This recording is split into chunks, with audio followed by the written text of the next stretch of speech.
In terms of like just epics, I love the idea of that title, Another World and Yet the Same, because it just speaks in terms of this legacy of like just imagination, in terms of being constrained by this world and politics, and what does it mean to kind of free yourself from it.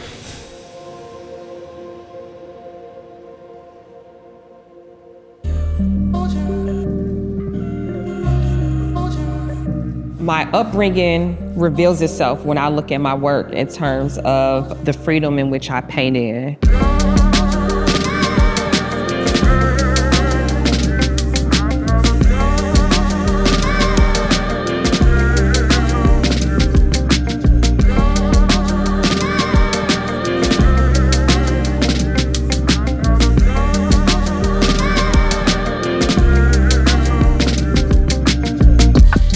If you put on like Soul Train, fashion from the 80s, like think of Nickelodeon, and I used to watch Fraggle Rock.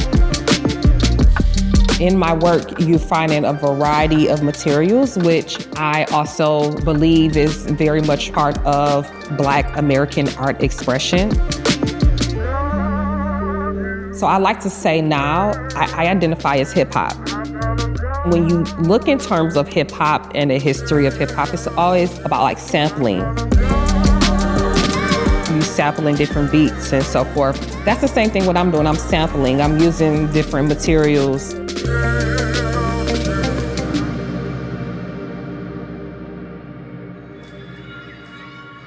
I danced competitively starting at age 11 up until I graduated from high school.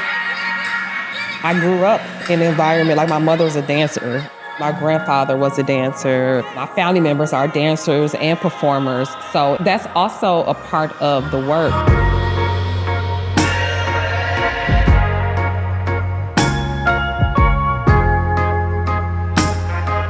I get to exercise that not just in the studio, but also as a filmmaker. I get to experiment. All of my films include some sort of dance and obviously heavy music component to it. So it's interesting how both the musical element and fine art really informed my trajectory.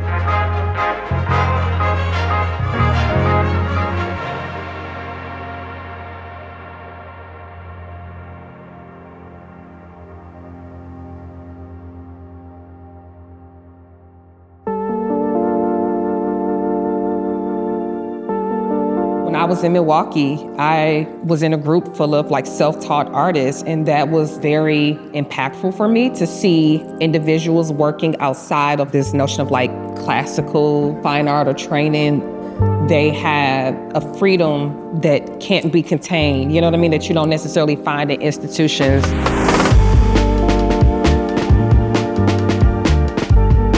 When I came to Howard University, I studied up under some really brilliant painters, Achille Ron Anderson, Al Smith. They came up in the 60s, particularly during the Black Arts Movement. My mentors, who were part of this art collective called Afrocobra, which stood for African Commune of Bad Relevant Artists. Also, by extension, here, when I was in Detroit, I was in these gifted and talented programs, and a person who taught me how to draw was the brilliant Huber Massey.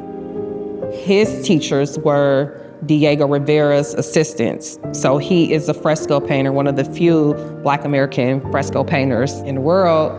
So I'm a part of that Diego Rivera legacy in terms of how I think in terms of figurative art.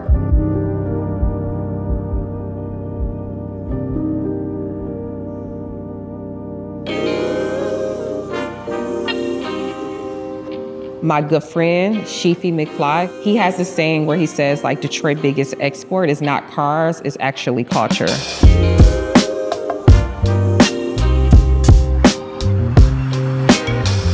I discovered as I began traveling around the world this was a very Black city.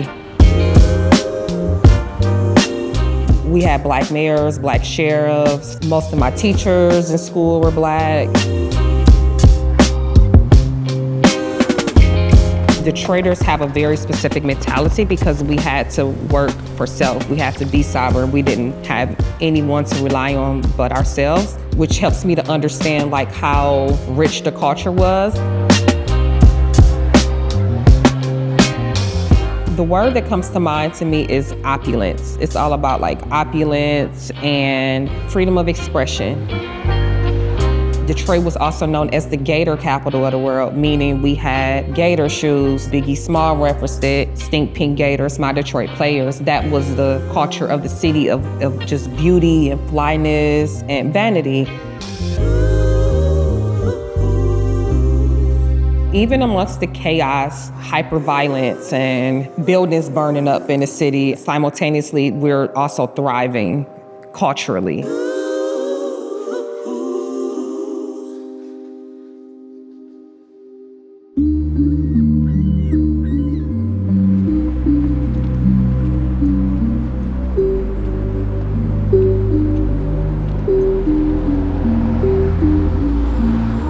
I walk throughout like downtown Detroit, the neighborhoods, and I call it information mining.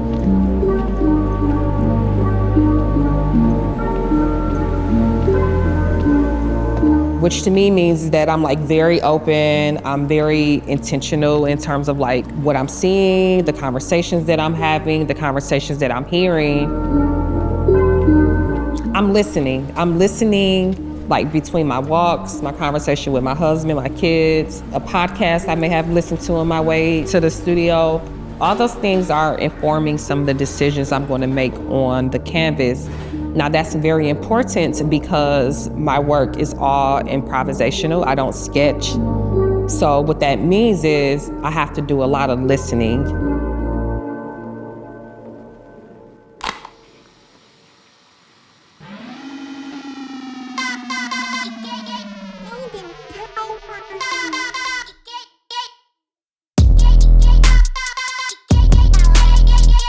I have a very specific soundtrack that I curate, like I DJ for myself.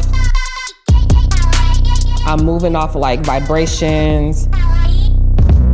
A lot of times when I'm thinking composition-wise in terms of like, you know, these paintings that I create, I think of it as a musician in terms of notes on a page and how I'm layering up the sounds.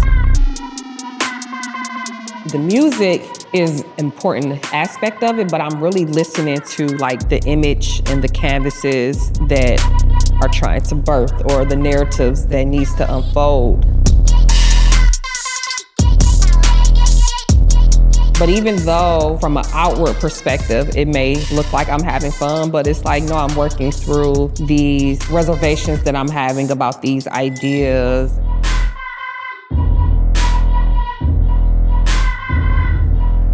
I have to like really submit to the process. That's what I call it, submitting to the process. And that just really means it's like trusting yourself.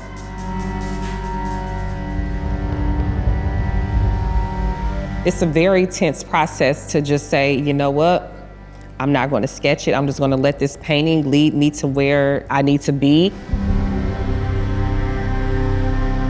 So it's me fighting that brain of wanting to like make sense of it.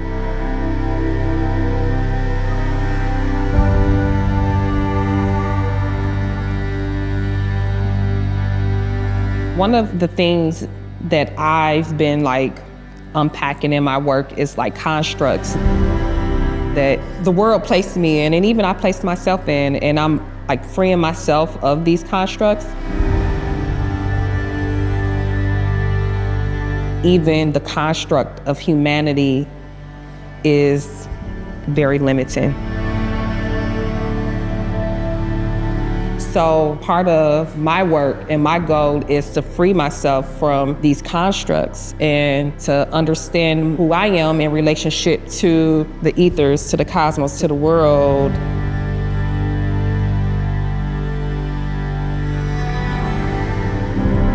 It's the hero's journey. You know, all of us are on our own individual journey to finding like truth, life, what's real, what's fake, etc. And in this particular body of work, like I'm the hero. And the hero is being led by the chaos of the world, is being led by the serpent. And it's really important for me to make sure that I'm always aware of like the beauty. Even to find the beauty within myself, like that's the most challenging thing, is to look yourself in the mirror and be like, do I find myself worthy of like veneration or being able to, create a portrait of myself? And the art is the way that I liberate myself.